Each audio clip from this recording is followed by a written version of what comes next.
तो आप ये सोचिए कि हम profit and loss account maintain कर रहे हैं। यदि आप income and expenditure account maintain करने जा रहे हैं एनपीओ का, तो आप ये मान करके चलिए कि हम profit and loss account maintain कर रहे हैं। दोनों ही नॉमिनल अकाउंट के अंतर्गत आते हैं, दोनों ही नॉमिनल अकाउंट हैं। तो इनकम एंड एक्सपेंडिचर अकाउंट्स, इसका जो डेबिट साइड होगा वो एक्सपेंडिचर का होगा और जो क्रेडिट साइड होगा वो इनकम का होगा। इनकम एंड एक्सपेंडिचर अकाउंट का जो डेबिट साइड होगा वो एक्सपेंडिचर का और जो क्रेडिट साइड होगा वो इनकम का होगा। अब जो यहाँ पर रिसिप्ट है, तो इस रिसिप्ट में से आपको पिक आउट करना है कि कौन सा रिसिप्ट रिवेन्यू है और कौन सा एक्सपेंडिचर रिवेन्यू है। क्योंकि इस अकाउंट में, इनकम एंड एक्सपेंडिचर अकाउंट में, बार बार आपको रिपीट किया जा रहा है कि इनकम एंड एक्सपेंडिचर अकाउंट में केवल रेवेन्यू इनकम और रेवेन्यू एक्सपेंडिचर ही शो होंगे। अब जो इसका रिसिप्ट साइड है वो इसका इनकम साइड होगा, मतलब इसका debit side, that is credit in income and expenditure account only for revenue. और जो इसका क्रेडिट साइड है वह इनकम एंड एक्सपेंडिचर में डेबिट होगा only for revenue expenditure, not for capital income और capital expenditure, not so in income and expenditure account. मतलब income and expenditure account में आपको कैपिटल छोड़ देना है।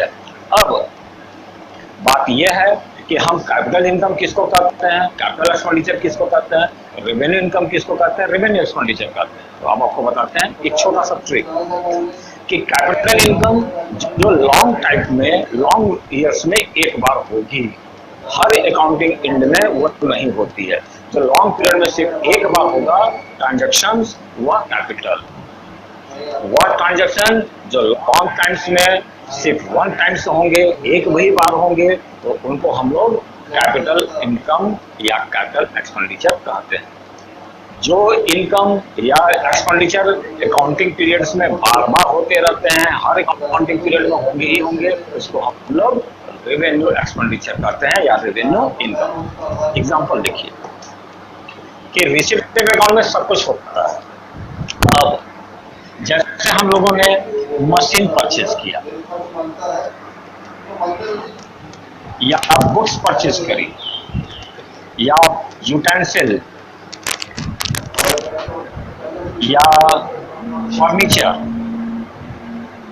तो ये सब चीजें कैपिटल एक्सपेंडिचर में आएंगी, क्योंकि आप मशीन लॉन्ग टाइम में बस एक बार खरीदोगे, हर अकाउंटिंग पीरियड में परचेज नहीं होगा।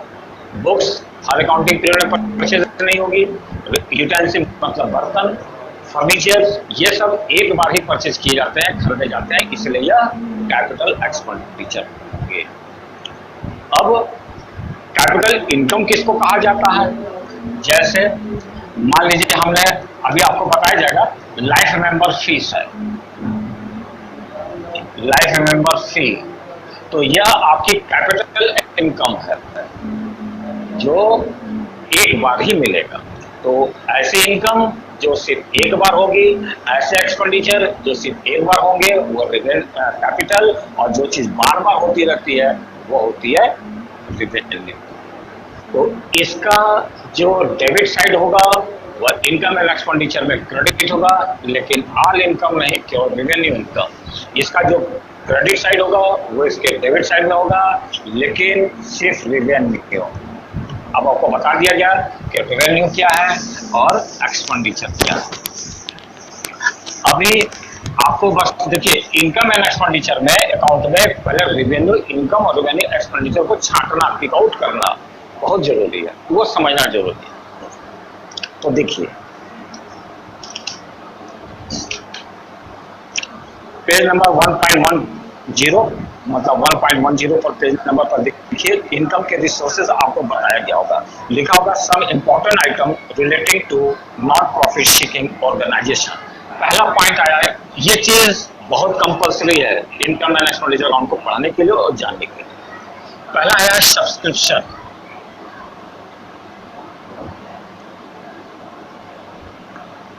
सब्सक्रिप्शन को आप हिंदी में बोलते हैं चंदा।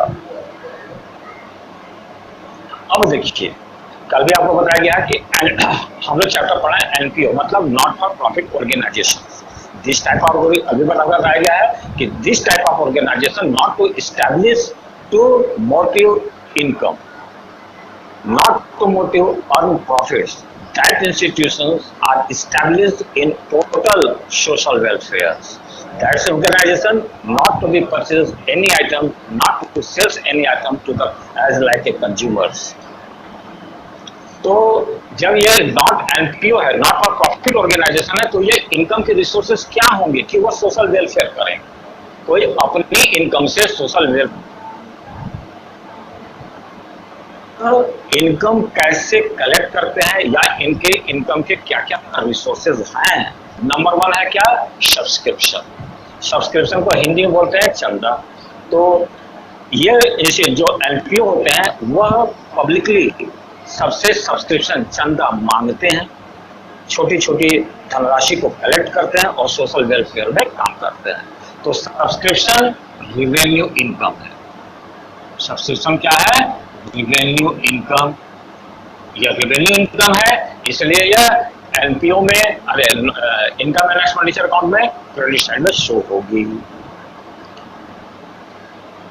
नंबर दूसरा, बात समझ में आ गई होगी, सब्सक्रिप्शन मतलब रिवेन्यू इनकम जो इनकम एंड एक्सपेंडिचर अकाउंट में क्रेडिट की जाएगी, क्योंकि एनपीओ इसी से अपना काम करता है। नंबर दूसरा था लाइफ मेंबर फीस।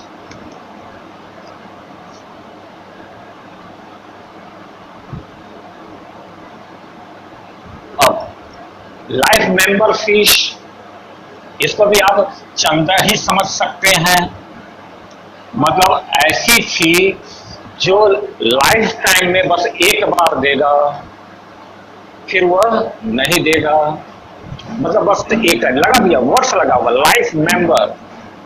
ऐसे मेंबर्स एनजीओ में या कुछ जो सोशल वेलफेयर के ऑर्गेनाइजेशंस होते हैं वो मेंबर्स बनाते हैं। मेंबर्स का मतलब आप समझिए, जैसे आप देखे होंगे राजनीतिक पार्टियां, पॉलिटिकल पार्टियां होती हैं, जैसे बीएसपी, एसपी, बीजेपी, कांग्रेस आने, तो ये मेंबर्स बनाते हैं।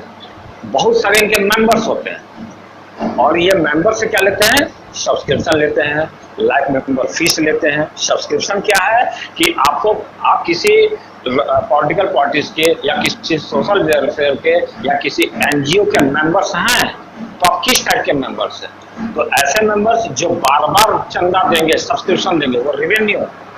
और ऐसे मेंबर जो बस एक बार फीस दे दिया फिर वो फीस नहीं देगा, उसको बोलते हैं लाइफ मेंबर फीस। इसलिए यह कैपिटल इनकम है। अभी आपको बताया गया कि जो चीज सिर्फ एक बार मिले, एक बार ही खर्चा होगा, वह सिर्फ क्या होती है, कैपिटल। ये कैपिटल इनकम है, इसलिए इनकम एंड एक्सपेंडिचर अकाउंट में शो नहीं होगी, लेकिन बैलेंस शीट में शो होगी।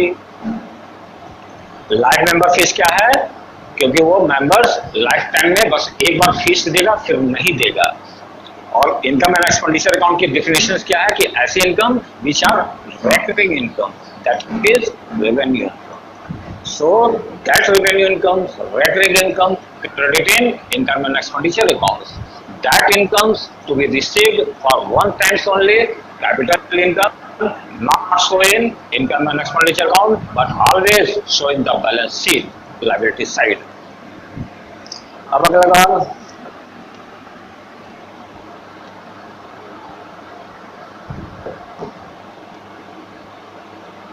देखिए, अब आ रहा है एंडोमेंट फंड। एंडोमेंट फंड्स, तो देखिए एंडोमेंट फंड क्या है कि यह कैपिटल इनकम, क्योंकि यह कैपिटल इनकम है इसलिए यह इनकम एंड एक्सपेंडिचर अकाउंट्स में शो नहीं होगी, बैलेंस शीट के लायबिलिटी साइड में शो हो जाएगी। आपको दोनों चीज समझना है कि इनकम एंड एक्सपेंडिचर अकाउंट के साथ बैलेंस शीट कंपल्सरी है। तो अब आप नया थर्ड पॉइंट पढ़ रहे हैं, एंडोमेंट फंड क्या है, कैपिटल इनकम है। जो इनकम एंड एक्सपेंडिचर अकाउंट में शो नहीं होगी, लेकिन बैलेंस शीट के लायबिलिटी साइड में आएगी। अब प्रश्न यह कि एंडोमेंट फंड कहा किसको?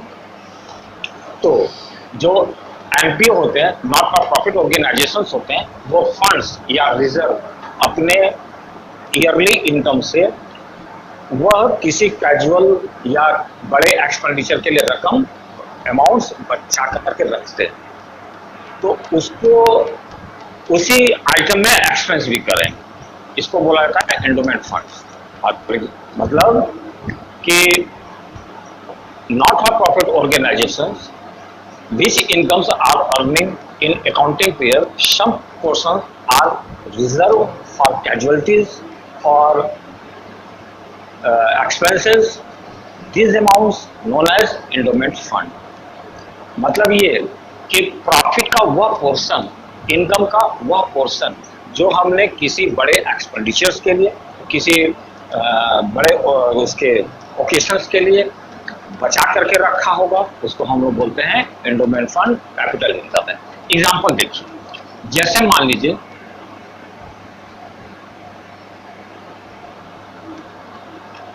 प्लस में दिया हुआ टूर्नामेंट फंड, यही पर समझ लीजिए, और ये पहले से है 4000 रुपए। मतलब कि एनजीओ ने, एनपीओ ने पहले से एक टूर्नामेंट फंड बनाया है, या उसके पास ये फंड में पहले से जो उसने सब्सक्रिप्शन, जो उसने life member fees, admission fee, entrance fees की पूरी रकम खर्च नहीं करी, बच गई, और उसको उसने बची हुई रकम को फंड्स में ट्रांसफर कर दिया, तो वो हो गया फंड। अब ये टूर्नामेंट फंड कैपिटल इनकम है, इनकम एंड एक्सपेंडिचर अकाउंट में शो नहीं होगा। आपको समझना क्या है, यदि यह टूर्नामेंट एक्सपेंसेस भी दे रहा है, मान लीजिए टूर्नामेंट एक्सपेंसेस है 2000, टूर्नामेंट फंड्स भी दिया हुआ है, इसको एंडोमेंट फंड के अंतर्गत लाया था। बहुत सारे हैं एंडोमेंट फंड्स में, स्पेसिफिक फंड्स हैं, टूर्नामेंट फंड्स हैं, स्पेशल फंड्स हैं, ये सब। तो टूर्नामेंट फंड है 4000 रुपए, और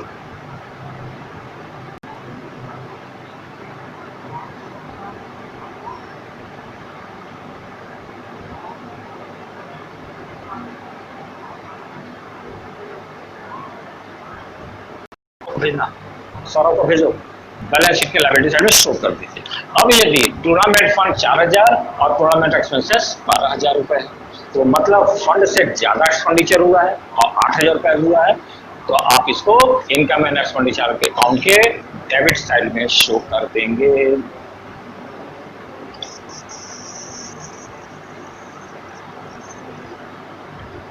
अब देखिए 1.10 page number, entrance fees, admission fees.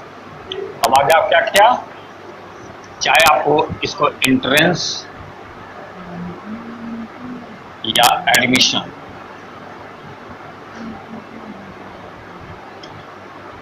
या रेवेन्यू इनकम, या दोनों ही, आप चाहे एंट्रेंस फीस कर लीजिए, चाहे एडमिशन फीस कर लीजिए, या रेवेन्यू इनकम, तो इसको इनकम एंड एक्सपेंडिचर के क्रेडिट साइड में शो किया जाएगा। अब अगर आपको मालूम है, जैसे आप स्कूल कॉलेज में आते हैं, 9th में पढ़ रहे हैं तो भी एडमिशन फीस देंगे, 10th में पढ़ रहे हैं तो भी देंगे, 11th में पढ़ेंगे तो भी देंगे, जैसे जैसे क्लास बढ़ता चला जाएगा एडमिशन फीस आपको आपसे लिया जाएगा। तो ये क्या हो गया, रेवेन्यू इनकम बताया गया है कि ऐसी इनकम जो बार-बार होती रहती है, वो रेवेन्यू इनकम हर अकाउंटिंग पीरियड में होती है, इसको रेवेन्यू इनकम। उसके बाद 1.10 पर आप पेज नंबर देखते रहिए, donation. Important points, income and expenditure का सबसे इंपॉर्टेंट पॉइंट है सब्सक्रिप्शन, जिस पर एडजस्टमेंट भी है। उसके बाद है डोनेशन। आपको पहले बताया जा रहा है कि जो नॉट फॉर प्रॉफिट ऑर्गेनाइजेशन होते हैं, वो हमसे और आपसे ही लेते हैं और सोशल वेलफेयर में काम करते हैं। तो अब आप पांचवा पॉइंट देख रहे हैं, डोनेशन। डोनेशन दो प्रकार का होता है, एक होता है स्पेशल, या इसको स्पेसिफिक डोनेशन भी बोलते हैं, और नंबर दूसरा जनरल डोनेशन। ये दो प्रकार के होते हैं, स्पेशल मतलब स्पेसिफिक डोनेशंस, और नंबर 2 जनरल डोनेशन। डोनेशन मतलब कि डोनर ने, अच्छा बहुत जो नॉन कॉमर्स स्टूडेंट्स होंगे या नॉन कॉमर्स होते हैं वो कहते हैं सब्सक्रिप्शन और डोनेशन एक ही चीज है। ऐसा नहीं। सब्सक्रिप्शन मतलब एक छोटी छोटी अमाउंट, 101 रुपया, 201 रुपया, मतलब जैसे कैपेसिटी के अनुसार लोग देंगे, वो होता सब्सक्रिप्शन। छोटी छोटी अमाउंट जो हम कलेक्ट करके एक ह्यूज अमाउंट बना देते हैं, एनजीओ, उसको बोलते हैं सब्सक्रिप्शन। डोनेशन का मतलब एक ह्यूज अमाउंट, एक बड़ी रकम हमको एक साथ मिल जाती है, उसको बोलते हैं डोनेशन। तो डोनेशन के दो काइंड्स हैं। Number one special specific donation और दूसरा जनरल डोनेशन। मतलब क्या है इसका कि यदि डोनर ने अपना कोई पर्पज बता दिया, डोनर ने डोनेशन दिया और उसने अपना पर्पज एम बता दिया कि यह रकम लो और ये चीज करो, तो हो जाएगा स्पेसिफिक डोनेशन। तब तो यह कैपिटल इनकम है और इसको रेवेन्यू एंड एक्सपेंडिचर्स में, अरे इनकम एंड एक्सपेंडिचर में शो नहीं कर सकते। मतलब जैसे मान लीजिए कि कोई डोनर है और उसने 5,000 रुपये दिया, स्कूल के लिए फर्नीचर बनवा दो। मैं स्कूल के फर्नीचर के लिए 5,000 रुपये दे रहा हूँ, मैं स्कूल के फर्नीचर के लिए पंखा लगाने के लिए दे रहा हूँ, ब्लैक बोर्ड लगाने के लिए दे रहा हूँ, तो ये स्पेसिफिक स्पेशल डोनेशन है। तो अब जो एनजीओ होंगे या जो एनपीओ होंगे, ऑर्गेनाइजेशन जो होंगे, वह इस रकम को अन्य आइटम्स पर एक्सपेंडिचर नहीं कर सकते। यदि डोनर ने जिस एम के लिए डोनेशन दिया है वह उसी रकम में खर्च की जाएगी। जैसे डोनर ने 5,000 दिया, कहा इससे पंखा लगवा लो, पूरे स्कूल में 5,000 का पंखा लगवा लो, तो उस रकम से पंखा ही स्कूल में लगेगा। फर्नीचर के लिए दिया तो फर्नीचर ही बनेगा, लैपटॉप के लिए दिया तो लैपटॉप ही खरीदा जाएगा बच्चों के लिए। तो इसको हम लोग कैपिटल इनकम मानेंगे और revenue and income and expenditure account में शो नहीं करेंगे। बात समझ में आ गई। अब जनरल डोनेशन क्या है कि डोनर ने पैसा दे दिया लेकिन अपना पर्पज एम मोटिव्स प्रकट नहीं किया है, बस पैसा दे दिया, तो हम फ्रीली है, इससे हम फर्नीचर बनवा सकते हैं, मेंटेनेंस करा सकते हैं, कुछ भी करा सकते हैं। तो ये मेरी रेवेन्यू डोनेशन होगी और इसको इनकम एंड एक्सपेंडिचर अकाउंट्स के इनकम साइड, क्रेडिट साइड में शो कर दिया जाएगा। अब होता है लिगेसी।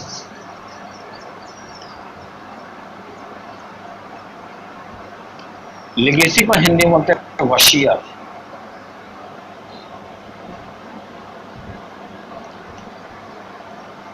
यह कैपिटल इनकम है।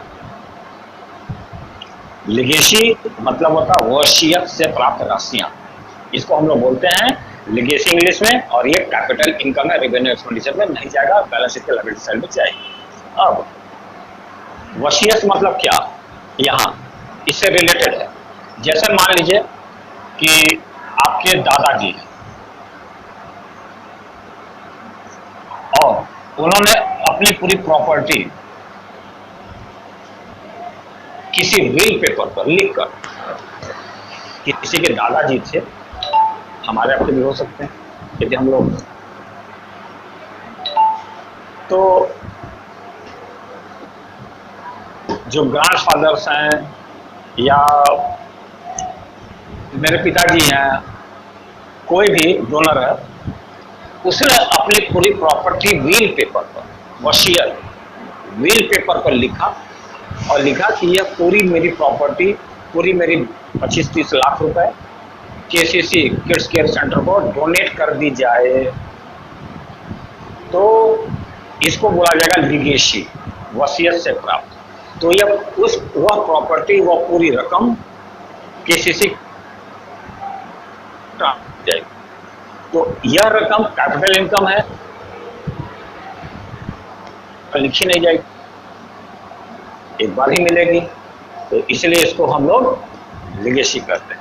एक चीज को ध्यान रखिएगा, चाहे मेरे दादाजी हों, चाहे मेरे फादर हों या आपके फादर हों, जो इनकी प्रॉपर्टी है वो फादर की ही प्रॉपर्टी है।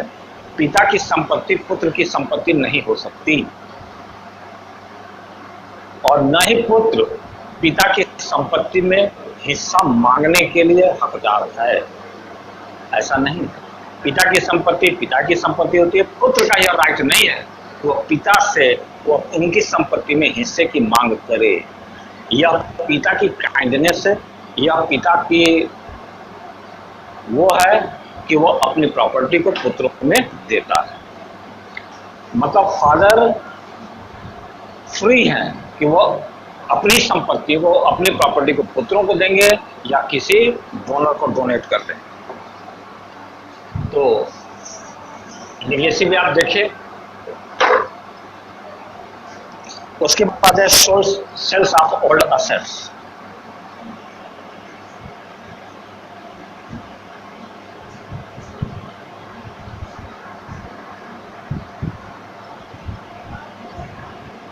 यह भी कैपिटल इनकम होगी, क्योंकि आप उस असेट्स को बार बार नहीं बेचेंगे। सेल्स ऑफ ओल्ड असेट्स यह भी कैपिटल इनकम है, रेवेन्यू इनकम नहीं है। इसको आप क्या मानेंगे? कैपिटल इनकम मानेंगे।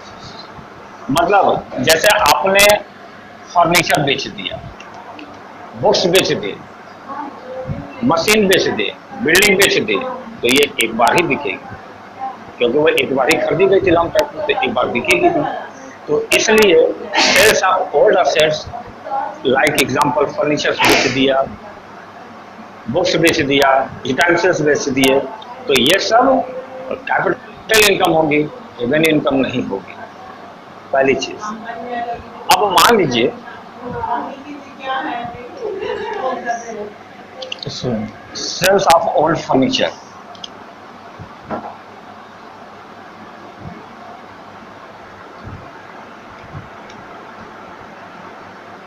मान लीजिए ये दिया है 2000, तो यह रेवेन्यू इनकम एंड एक्सपेंडिचर में नहीं जाएगा।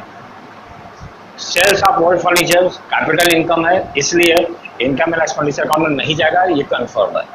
लेकिन यहां यह लिखता है बुक वैल्यू 5000, बुक वैल्यू दे देता है।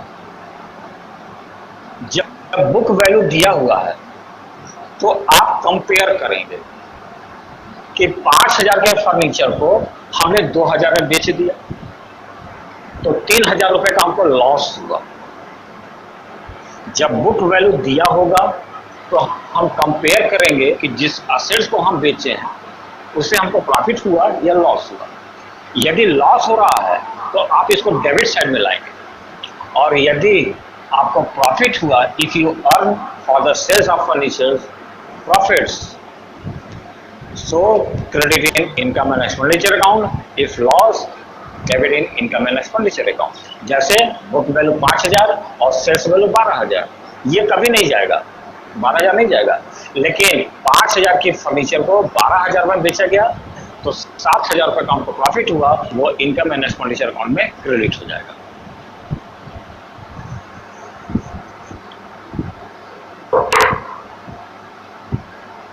उसके बाद है सेल्स ऑफ न्यूज़पेपर।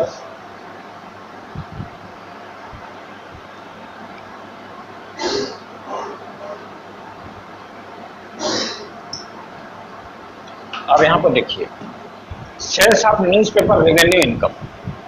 क्यों रेवेन्यू इनकम है? क्योंकि न्यूज़पेपर एसेट्स में है भी नहीं, इसको एसेट्स नहीं माना। न्यूज़पेपर हर महीने आ रहा है तो हर महीने वेस्टेज में बिक भी रहा। आप न्यूज़पेपर आपके घर में आता है, एनजीओ में भी हो, एनपीओ में भी हो, कहीं भी हो, न्यूज़पेपर हमेशा आते रहते हैं। तो न्यूज़पेपर रेवेन्यू इनकम है, क्योंकि हर महीने आ रहा था, वेस्टेज के रूप में, स्क्रैप के रूप में हम उसको हर महीने बेचेंगे भी, क्योंकि उसको इकट्ठा करके नहीं रख सकते, तो बेच भी रहे हैं। तो इसको हम लोगों ने क्या मान लिया? Revenue income. इसको हम लोग इनकम एंड एक्सपेंडिचर अकाउंट में क्रेडिट कर दें। अब आप देखिए, पेमेंट ऑफ ऑनरेंस।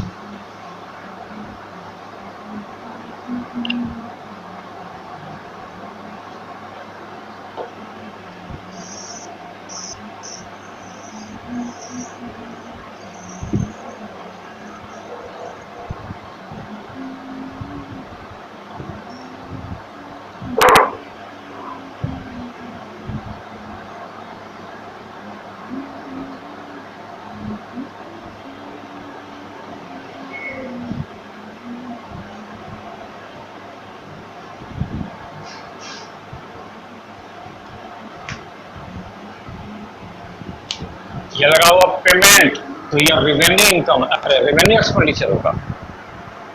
पेमेंट ऑफ ऑनरेंस या रेवेन्यू रेवेन्यू एक्सपेंडिचर होगा, क्योंकि पेमेंट लगा हुआ है, और केवल ऑन रिम्स है तो भी वो रेवेन्यू एक्सपेंडिचर भी होगा। अच्छा लिखे, पेमेंट लिखे या ना लिखे। अब ये है क्या,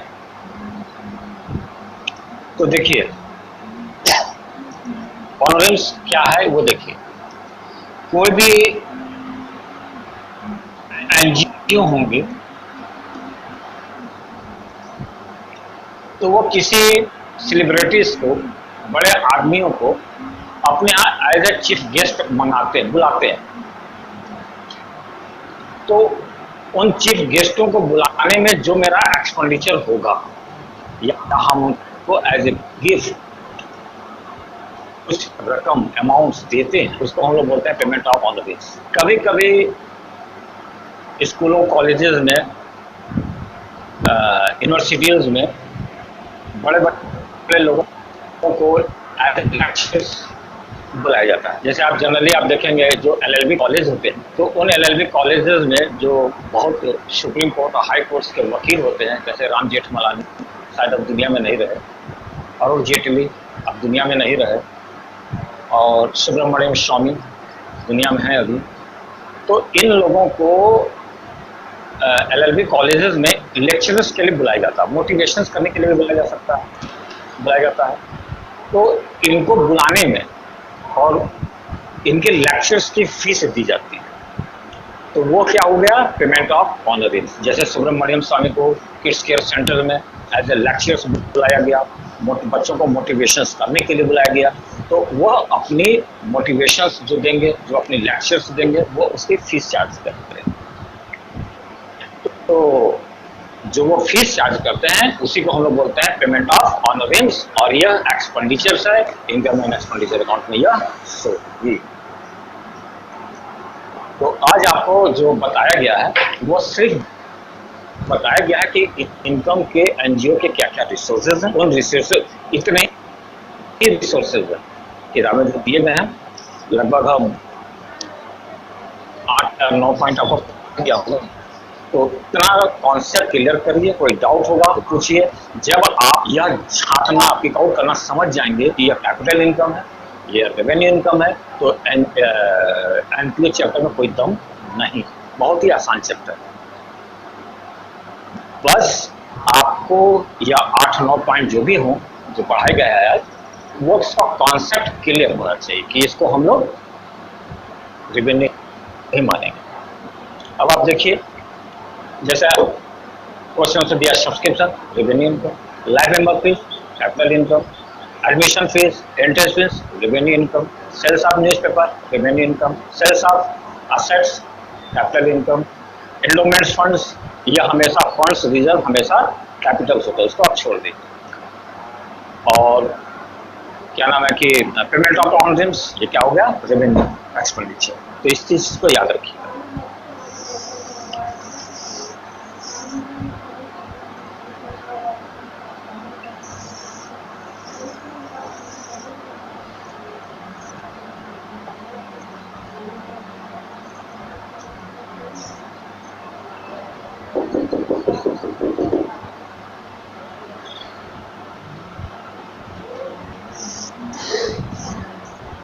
जब आप इनकम एंड एक्सपेंडिचर अकाउंट को मेंटेन करना शुरू करेंगे तो सिर्फ एक ही पॉइंट पर फोकस आपको करना है, वो है revenue income, revenue expenditure.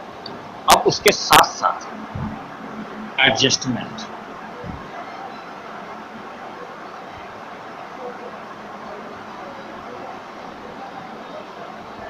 Adjustment का मतलब कि रिसीट एंड पेमेंट अकाउंट बन गया।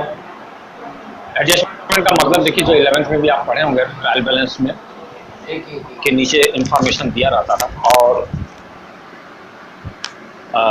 एडजस्टमेंट का मतलब कि ऐसी इंफॉर्मेशन अकाउंटिंग क्लोज होने के बाद हमको पता चलती है, जिसको हमने ट्रायल बैलेंस में, रिसीट एंड पेमेंट अकाउंट में मेंटेन नहीं कर पाए, तो उसको हम लोग बोलते हैं एडजस्टमेंट। मतलब ऐसी इंफॉर्मेशन, ऐसे transactions which are not recorded before preparations of the following accounts, like as अब वो टेंजेबल में आएगा कि इनटेंजेबल में आएगा ये अलग मैटर है, लेकिन है वो असेट्स। इंटेंजेबल में तो आ ही नहीं सकता क्योंकि इंटेंजेबल की डेफिनेशन ही अलग है। तो बुक्स मतलब एनजीओ के असेट, ऐसा नहीं होगा कि जो बिजनेस के असेट्स है वो एनजीओ के असेट्स है ना। अभी आएगा रिफ्रेशमेंट, अब आप रिफ्रेशमेंट मैंने पूछोगे तो कुछ आइटम इनकम एंड एक्सपेंडिचर के अलग हैं, जो अभी आपको 8-9 पॉइंट में बताया गया वो इनकम ही है, या वो कैपिटल इनकम ही होगी या रेवेन्यू इनकम ही होगा। देख लो सब कुछ सही चल रहा है, बच्चों का रिप्लाई कभी तक नहीं आया कुछ।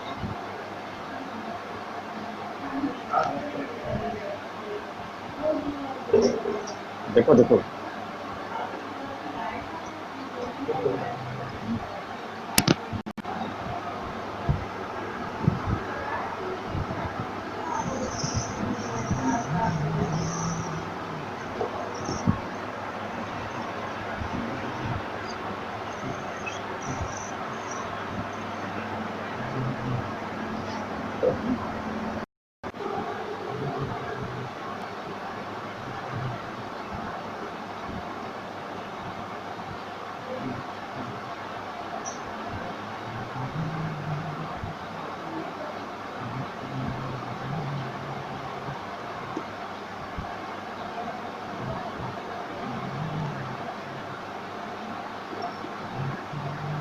डिजिटल पेमेंट अकाउंट मेंटेन करके दिया जाएगा, उसको चेंज कर देना है इनकम एंड एक्सपेंडिचर अकाउंट में।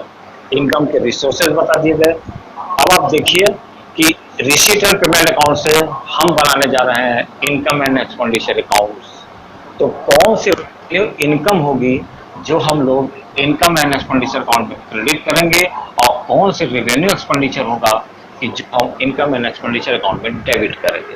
तो ध्यान रखिएगा कि जो ये कैश बैलेंस है ये कभी भी रेवेन्यू एंड एक्सपेंडिचर अकाउंट में नहीं जा सकता। इसको आप एकदम क्रॉस आउट कर दीजिए, ये आपको लेकर के जाना ही नहीं है। सब्सक्रिप्शन रेवेन्यू इनकम है, इसलिए यह इस साइड में क्रेडिट होगा। एडमिशन फीस रेवेन्यू इनकम है, इसलिए इसमें क्रेडिट होगा। सेल्स ऑफ असेट्स नहीं जाएगा। फॉर बिल्डिंग तो बताया गया, डोनेशन दो प्रकार के हैं, स्पेसिफिक्स जनरल डोनेशन, लेकिन यहाँ फॉर बिल्डिंग इसको छोड़ दीजिए। इन्वेस्टमेंट रेवेन्यू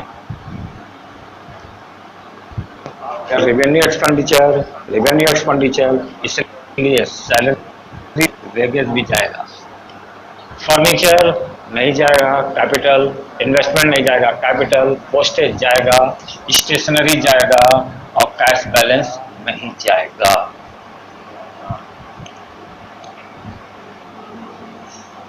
उसके बाद कुछ एडजस्टमेंट होंगे, जो भी आपको पिछले पर बताया गया है वो एडजस्टमेंट एंट्री लेनी पड़ेगी। तो आज इतना ही आप तैयार करिए, थ्योरी समझ लीजिए कहा जा रहा है, जरूर बनाइएगा ताकि एग्जामिनेशन पीरियड ऑफ टाइम में आप रिवाइज कर सकें।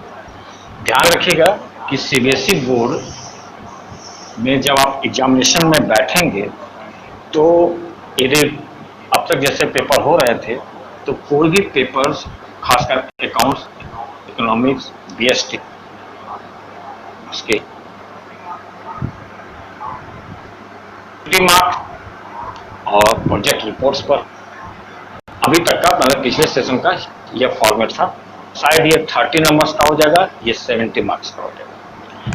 चलिए या अभी ये मान के चलिए यदि 80 मार्क्स के हैं तो इसमें 20 मार्क के एमसीक्यू क्वेश्चन हैं, बाकी 60 मार्क्स के टोटल न्यूमेरिकल ही होंगे। जब आप न्यूमेरिकल हैंड सॉल्व करते हैं तो सीबीएसई बोर्ड जो कॉपी जांचने का पैटर्न है वो ये है कि आंसर पर काफी वो नहीं जानते तो पूरा नंबर नहीं आता 0, ऐसा मतलब आपका बेसिक कॉन्सेप्ट सही होना चाहिए। जो चीज समझाई जा रही है ये बेसिक कॉन्सेप्ट है, वो चीज डेबिट है तो डेबिट, क्रेडिट है तो क्रेडिट। कैलकुलेशन मिस्टेक से या किसी और मिस्टेक के कारण आपके आंसर नहीं आए तो नंबर पूरा नहीं करता, नंबर पूरे मिलते। तो इसलिए फोकस आप ये करिए मेरा बेसिक कॉन्सेप्ट स्ट्रांग हो ताकि आप सही तरीके से क्वेश्चंस को सॉल्व करें, आंसर निकालने का पूरा प्रयास करें। आपके बेसिक कॉन्सेप्ट क्लियर होंगे तो आंसर भी आए। तो पहले आप इतना ही आज समझिए, रिवाइज कीजिए, नोट्स बनाइए, चेक कराइए, फिर कल जो है वो आपको सवाल लगाना सिखाते हैं और जितना आपको पढ़ाया गया है उसको रिवाइज करके आइए। तो अभी देखिए आपको अकाउंट्स का एक क्लास चलाया जा रहा है, आपको बीएसटी और इकोनॉमिक्स भी पढ़ाना है। तो मेरा अभी सोचना ये है कि इसमें आज हो रहा है वेडनेसडे है, थर्सडे, फ्राइडे, सैटरडे, 3 दिन और पढ़ा देते हैं तो आपका ये एनपीए चैप्टर क्लोज हो जाएगा। आप प्रैक्टिकल क्वेश्चन सॉल्व करते रहेंगे, प्रैक्टिकल लगाने का ज़्यादा प्रयास कीजिए डीके गोयल और इलस्ट्रेशन आप घर पे लगाएंगे, प्रैक्टिकल हम यहाँ 1-2 क्वेश्चन जितना संभव होगा लगवाएंगे। उसके बाद जब ये एक चैप्टर क्लोज हो जाएगा तो नेक्स्ट पीरियड से क्या करेंगे, 3 दिन इकोनॉमिक्स लेकर के चलेंगे, फिर 3 दिन के बाद बीएसटी पकड़ लेंगे, अकाउंट पूरे दिन रहेगी, 7 डेज टोटल अकाउंट्स रहेगी। उस 7 डेज में 3 डेज इकोनॉमिक्स, सोम मंगल बुध, फिर थर्सडे फ्राइडे सैटरडे